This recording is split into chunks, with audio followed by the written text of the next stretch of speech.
Sir Abhinandan గారు ఎప్పుడైతే కింద పడిన తర్వాత పాకిస్తాన్ భూభాగంలోకి రీచ్ అయిన తర్వాత సో ఏదేమైనా పాకిస్తాన్ ఆర్మీ చేతిలో అభినందన్ గారు ఉండడం జరిగింది. సో ఆ టైంలో మన ఎయిర్ ఫోర్స్ డిపార్ట్మెంట్ కావచ్చు, ఇండియన్ ఆర్మీ కావచ్చు, ఎనీ అదర్ డిపార్ట్మెంట్స్ కావచ్చు, ఎలాంటి సిచ్యువేషన్స్ని ఫేస్ చేసింది? అంటే ఇప్పుడు ఆల్రెడీ వార్ జరుగుతున్నది. వార్ అని అంటే ఇది ఓన్లీ మన వాళ్ళు వెళ్ళి వాళ్ళ భూభాగంలోకి వెళ్ళి అటాక్ చేసే సిచ్యువేషన్లో వాళ్ళు వచ్చేసి మధ్యలో మన వాళ్ళు వాళ్ళ దాంట్లో ఉన్నప్పుడే వాళ్ళు షూట్ చేశారు. ఓకే. సో మన దగ్గర నుంచి అంతా ప్రిపేర్డ్ అయి ఉన్నారు, అన్నీ ఉన్నాయి. కానీ ఈ అభినందన్ గారు కూడా ఈఎస్ షాట్ 2 ఎయిర్క్రాఫ్ట్. ఓకే. వాళ్ళ కొలాప్స్ చేశాడు.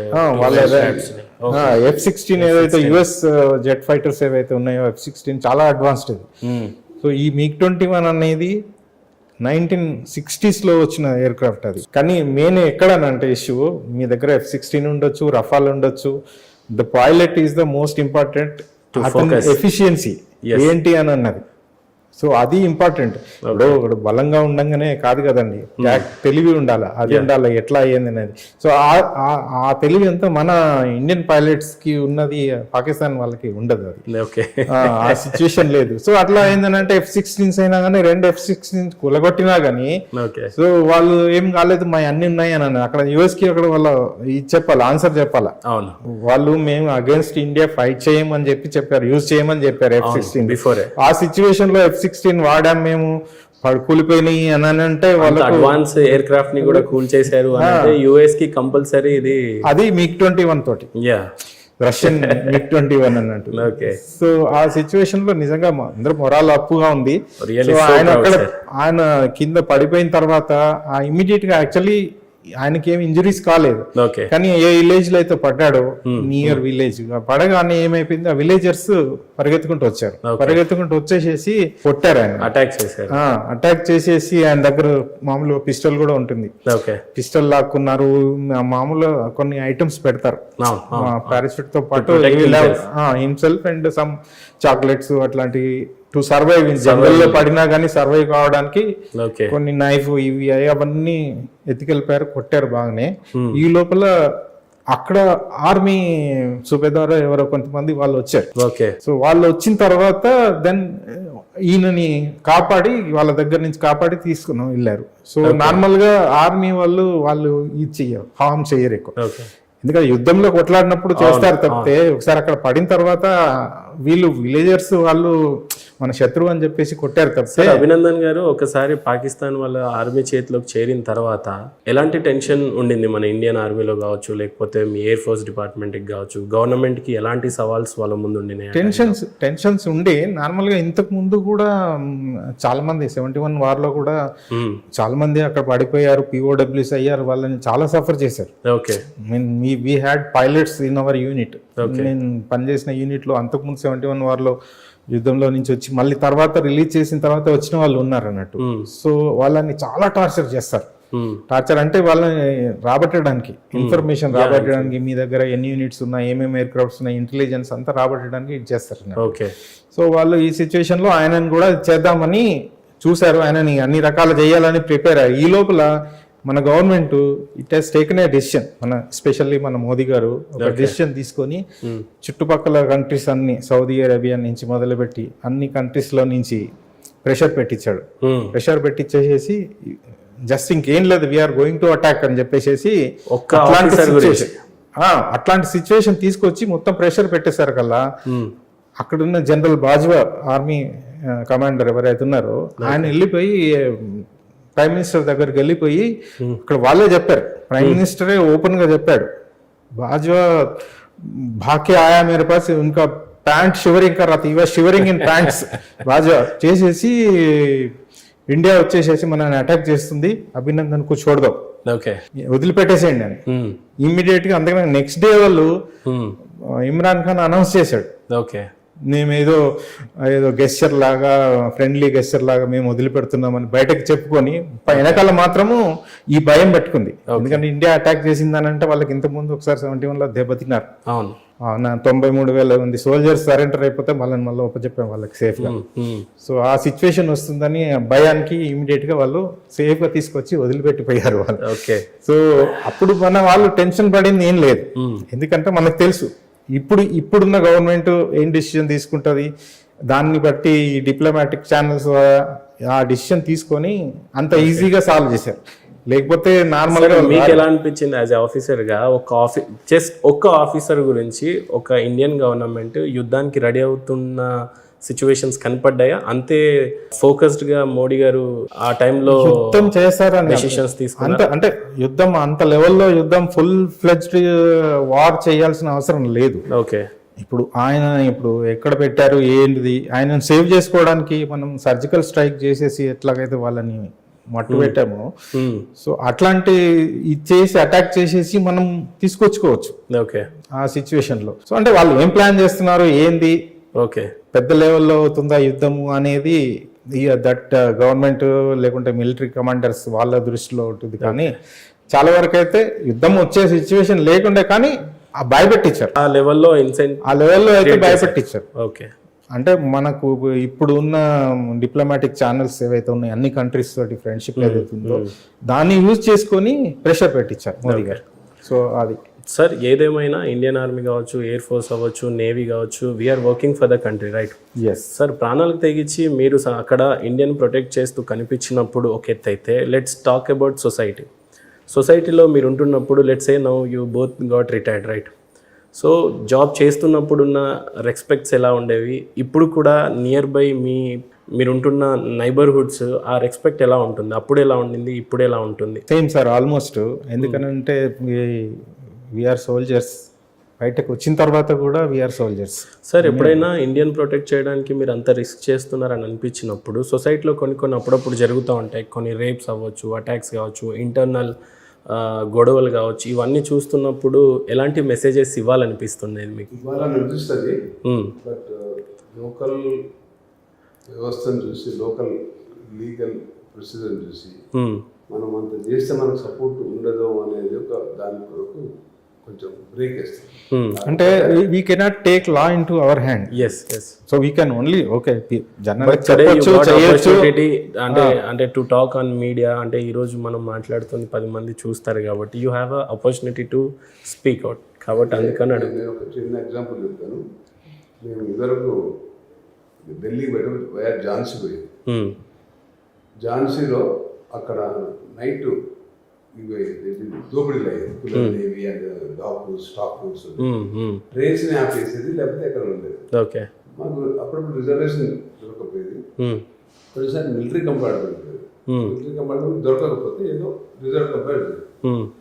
కొందరు ఈ ఫౌజీ హేస్కు జగాదేదో వాళ్ళ కాన్ఫిడెన్స్ ఏంటంటే ఏమన్నా మనకైతే ఈ నైట్ లో కాపాడడానికి ఫౌజ్ మాతో ఉన్నారు. ఇప్పుడు డాక్టర్ కింద కోచ్ లో ఉంటే అనౌన్స్మెంట్ ఎలా అయితే చేస్తారు, లైఫ్ సేవ్ చేస్తారు, చాట్లో ఉంటుంది డాక్టర్ కింద కోచ్ అని.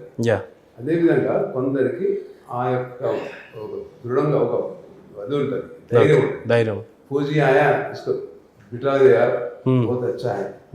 వాళ్ళ యొక్క ఉద్దేశము అది, ఎవరు వచ్చినా మాకు కాపాడతాడు, ఎవరైనా అలర్ట్ ఉంటాడు, ఎదిరిస్తాడు అనేది సొసైటీలో ఉన్నది తప్పకుండా.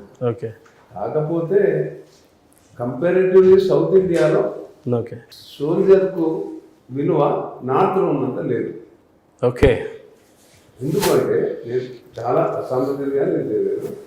ఒకవేళ ఏదైనా ట్రైన్ బస్సు దొరకపోతే ఒక సర్దార్జీ ट्रक एकते ये फौजी है मद्रासी है से पैसा मत लेना अगर एक ढाबा में जाके कुछ चाय पी के गए तो सर ఇంటర్వ్యూ చూసైనా సరే at least some people will get the respect. ఇంకో విషయం ఏంటంటే సార్, సమాజంలో ఉన్న పొలిటికల్ సిస్టమ్ ఇప్పుడు ఈ మధ్య కాలంలో చాలా రేపులు కూడా మనం విన్నాము, ఒక అమ్మాయి మీద 2 దాడి చేయటం, ఇట్లాంటి సిస్టమ్ ఇదంతా వింటున్నప్పుడు కానీ చూస్తున్నప్పుడు కానీ మీకు ఎలా అనిపిస్తూ ఉంటుంది ఆ టైంలలో?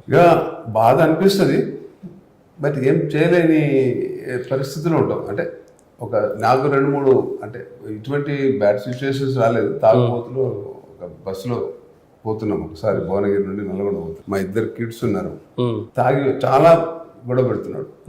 నేను అతను పోయి స్లాప్ వేసేంత వరకు కాలేదు, మళ్ళీ నిశా వచ్చి మళ్ళీ వేస్తున్నాడు, మళ్ళీ లేచిపోయి నేను మధ్యాహ్నం దిగుతుంటే మా అమ్మాయి చిన్నగా ఉంటుంది, ఏడుస్తున్నారు, నాన్న కొడుతున్నావు అని. కానీ నేను మధ్యలో వెలిగొండలు దిగితే ప్యాసేజ్ సార్ మీరు దిగిపోతే మేము ఎట్లా పోవాలి సార్, నేను నల్గొండకు రావచ్చు కదా అంటున్నాను. So definitely we cannot keep quiet. Situation లో రియాక్ట్ అయితే అవుతాం, but what extent, who is going to help us? Okay. So కాబట్టి డెఫినెట్లీ మన ఏరియాలో, మన సౌత్ ఇండియాలో మీరు comparatively we do not have that importance to this సొసైటీకి అంత లేదు అని అంటారు. Okay, overall we are happy. Okay, फौजी है अच्छा है, थोड़ा अच्छा है, नियत वाला है, वो है, ऑनेस्ट है. సార్ విఘ్నేష్ గారు, ఇందాక మీరు మాట్లాడుతున్నప్పుడు అడ్వాన్స్ టెక్నాలజీ ఎయిర్ క్రాఫ్ట్ పాకిస్తానే వాడగలిగింది. మనం ఎప్పుడో 1980లో ఉన్న ఎయిర్ క్రాఫ్ట్ని, మిడ్ ఎయిర్ క్రాఫ్ట్ని మనం వాడాము, వాళ్ళు అడ్వాన్స్ టెక్నాలజీ అని అన్నారు. సో ఈరోజు కూడా ఇండియా ఒక రష్యా నుండి, లేకపోతే ఇజ్రాయెల్ నుంచి, లేకపోతే యూఎస్ నుంచి ఇంపోర్ట్ చేసుకునే సిచ్యువేషన్స్ ఉన్నాయని విన్నాం. సో అప్పుడున్న ఎయిర్ ఫోర్స్ డిపార్ట్మెంట్ కావచ్చు, లేకపోతే కరెంట్ గవర్నమెంట్ వచ్చిన తర్వాత ఎయిర్ ఫోర్స్ సిస్టమ్ కావచ్చు, ఎంత పవర్ఫుల్గా మనం ఎదగగలిగాము, ఇంకెప్పుడు ఎదుగుతామని మీకు అనిపిస్తూ ఉంటుంది? ఇప్పుడు చాలా ఈ సిచ్యువేషన్లో ఇప్పుడున్న గవర్నమెంట్ మేబీ లాస్ట్ 8 years నుంచి చాలా ఇంప్రూవ్ చేసిందండి. ఇప్పుడు మనకు ఎక్విప్మెంట్ అసలు ఇంతకుముందు బుల్లెట్ ప్రూఫ్ జాకెట్స్ లేకుండే, సొఫిస్టికేటెడ్ ఎక్విప్మెంట్ కానీ, సొఫిస్టికేటెడ్ గన్స్ కానీ, అడ్వాన్స్డ్ ఎయిర్ క్రాఫ్ట్ కానీ ఏమీ అంత ఇదిగా లేకుండే. అంటే మనము ఎప్పటికప్పుడు అప్గ్రేడ్ చేసుకుంటూ పోవాలి. ఎందుకంటే పక్కన ఎనిమి వాళ్ళు అప్గ్రేడ్ చేస్తున్నప్పుడు మనం దానికి ధీటుగా మనం అప్గ్రేడ్ చేయకపోతే మనము పాతకాలం అవే వాడితే, అఫ్ కోర్స్ నేను ఇప్పుడు చెప్పిన MiG-21s కూడా అవి 1960s లో బిగినింగ్ లో వచ్చినాయి. సో వాటిని 60s లో వచ్చినవి. సో వాటిని మోడిఫై చేసుకుంటూ, వాటిని మళ్ళీ ఇవి చేసుకుంటూ, వాటిని మనం వాడుకుంటూ ఆయననే చాలా ఇది తీయగలిగాం. ఓకే, దాంట్లో నుంచి బాగా యూజ్ చేసుకున్నాం వాటిని. లేటెస్ట్ ఆఫ్ కోర్స్ MiG-23s వచ్చాయి, MiG-27s వచ్చాయి, MiG-29 వచ్చింది, సుఖాయ్ వచ్చింది, సుఖాయ్ 31 వచ్చింది, జాగ్వార్ ఫ్రాన్స్ నుంచి జాగ్వార్ వచ్చింది, మనకు ఈ రఫాల్ వచ్చాయి, ఇవన్నీ అడ్వాన్స్డ్ ఇవి వచ్చాయి.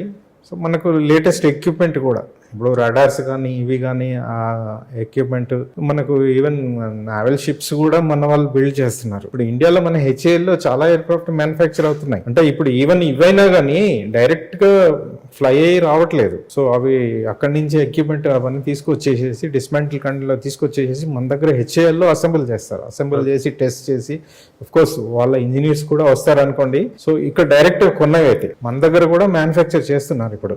HAL is manufacturing. సో మన ఎయిర్క్రాఫ్ట్ మన మేక్ ఇన్ ఇండియా ఎప్పుడు నుంచి అయితే ఇది చేస్తున్నారో చాలా వరకు మన దగ్గర గన్స్ కానీ ఇవి కానీ చాలా మ్యానుఫ్యాక్చర్ చేస్తున్నాయి. బుల్లెట్ ప్రూఫ్ జాకెట్స్ కూడా మనం వీఆర్ ఎక్స్పోర్టింగ్. సో ఇప్పుడు ఎయిర్ క్రాఫ్ట్స్ కూడా మనం తయారు చేసే ఎయిర్ క్రాఫ్ట్ కూడా ఇప్పుడు అమెరికా కొనాలనుకుంటుంది అని చెప్పేసి నేను జస్ట్ మొన్న నేను ఆ సిచ్యువేషన్కి ఎదిగాం మనం ఇప్పుడు. ఓకే, టెక్నాలజికల్లీ మనకు చాలా అడ్వాన్స్గా అయిపోయాం. సార్ కొన్ని రోజుల క్రితం కావచ్చు, కొన్ని సంవత్సరాల క్రితం కావచ్చు, మన బిగ్గెస్ట్ ఎనిమీని పాకిస్తాన్గా చూసేవాళ్ళం. ఈవెన్ ఒక చిన్న క్రికెట్ మ్యాచ్ జరిగినా కూడా ఇండియా వర్సెస్ పాకిస్తాన్ అనేది రాగానే అందరు ఈగర్గా వెయిట్ చేస్తూ ఉంటాం. కానీ ఈ మధ్య కాలంలో మనకు తెలియకుండానే మన శత్రు దేశము మన ఎనిమి మారిపోతున్నట్టు సూచనలు కనపడుతున్నాయి. చైనా ఏమన్నా మనకి ఎనిమిగా మారబోతుందా సార్? మారబోవడం కాదు, మారిపోయింది. China is now only enemy is China.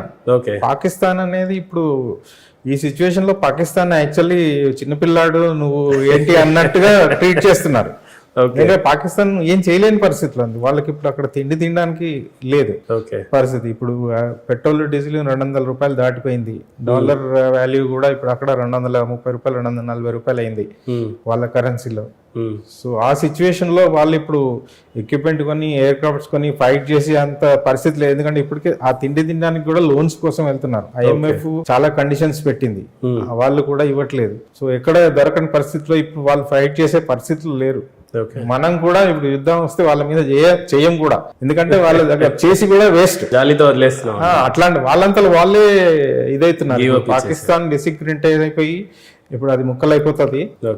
Maybe it may take some 5 to 10 years లోపల we are going to see some 3 to 4 countries in that. చైనాకి మనకి ఎక్కడ చెడిందంటే గాల్వన్ లో ఆ లైన్ దగ్గరే అయింది అని అంటుంటారు. ఏం సార్, మాకు దాని గురించి ఎక్కువగా తెలియదు, మీకు తెలిసింది ఏమన్నా మాతో? అంటే వాళ్ళు మొదటి నుంచి కూడా, ఇప్పటి నుంచే కాదు సార్, నెహ్రూ గారు ఉన్నప్పటి నుంచి కూడా వాళ్ళు మన ల్యాండ్లకు రావడము, కొన్ని 13,000 స్క్వేర్ కిలోమీటర్స్ ఏమో వాళ్ళు ఆక్యుపై చేసుకుని ఉంటే అప్పుడు మన లీడర్షిప్ అప్పుడు they have not taken any action. వాళ్ళు ఏమని అన్నారు, వాళ్ళు ఆ ల్యాండ్లో అసలు తొండలు కూడా గుడ్లు పెట్టాయి, అది అట్లాంటి ల్యాండ్ మనకి ఎందుకు ఉండి కూడా ఏంటి వేస్ట్ అని అన్నట్టుగా టేకెన్ నో యాక్షన్. వదిలేశారు. నెహ్రూ గారి టైంలో వదిలేశారు.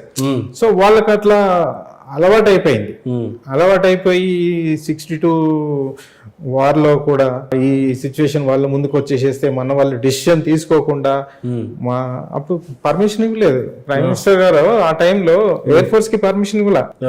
ఎయిర్ ఫోర్స్ కి వచ్చేసేసి ఇవ్వకుండా ఆర్మీ పోయింది, మళ్ళీ వాళ్ళని ఇచ్చేయకుండా కంబ్యాక్ అని చెప్పేసి వచ్చేసారు. అంటే వాళ్ళకి ఏం అండర్స్టాండింగ్ ఉంది, ఎందుకు వాళ్ళ ఆలోచన ఏంటి అప్పుడు మనం ఏం చెప్పలేము. ఆ టైంలో ఆ సిచ్యువేషన్ లో ఎందుకు గొడవలు ఎందుకు అది ఎందుకు అని చెప్పేసి కంబ్యాక్ అని అంటే వాళ్ళు ముందుకు వచ్చేసారు. వాళ్ళు మన ల్యాండ్ ఆక్యుపై చేసుకున్నారు, మనం వెనక్కి వచ్చేసేయండి మీరు అని అంటే అప్పుడు ఎయిర్ ఫోర్స్ కి కనుక పర్మిషన్ ఇచ్చేసి ఎత్తుకుంటే వాళ్ళని ఎక్కడికో నెట్టేసాము. అది అడ్వాంటేజ్ గా తీసుకొని వాళ్ళు డే బై డే ఇచ్చేస్తున్నారు.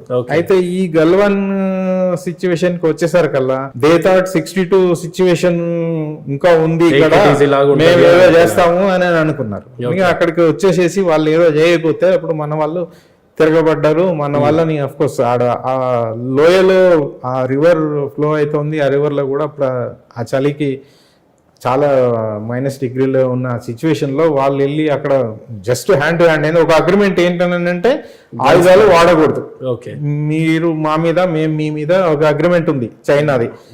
సో ఓన్లీ ముష్టి యుద్ధం, ఫేస్ టు ఫేస్ పోయేసి వాళ్ళు ఏం చేశారు, కర్రలకి బాల్డ్ వైర్ అవి చుట్టుకొని తీసుకొని వచ్చేసేసి వెనకట మనకు విఠలాచార్య సినిమాలలో చూపించే వాళ్ళే అవి అట్లాంటివి తయారు చేసుకొని వచ్చారు. వాళ్ళు తీసుకొని వచ్చేసి అది గన్స్ ఫైర్ చేస్తే ఏం చేస్తారు అట్లాంటివి తీసుకొచ్చి కొట్టడం మొదలు పెట్టారు. సో మన వాళ్ళు కూడా వెళ్ళేసేసి ఆ టైంలో ఆ కొట్లాటలో చాలా మంది ఆ లోయలో పడిపోయి రివర్ లో పడిపోయి అట్లా కొంతమంది ఆ చలికి దానికి అట్లా చచ్చిపోయారు. మన వాళ్ళు ఒక 20 ఏమో చనిపోతే మన వాళ్ళు ఓపెన్ గా డిక్లేర్ చేశారు, పేర్లు కూడా డిక్లేర్ చేశారు ఎవరెవరు ఏంటి అనేసి. కానీ వాళ్ళ దగ్గర నియర్ అబౌట్ 100 దాకా వాళ్ళు పోయారు, కానీ దే హావ్ నాట్ డిక్లేర్డ్. వాళ్ళకి ఏంటంటే వాళ్ళ కంట్రీలో వాళ్ళ సోల్జర్స్ మొరాల్ ఇదైపోతుంది అని చెప్పేసి. కానీ వాళ్ళ సిచ్యువేషన్ అక్కడ సోల్జర్స్ సిచ్యువేషన్ మన వాళ్ళకి ఉండే నేషనల్ ఫీలింగ్ వాళ్ళకు ఉండదు.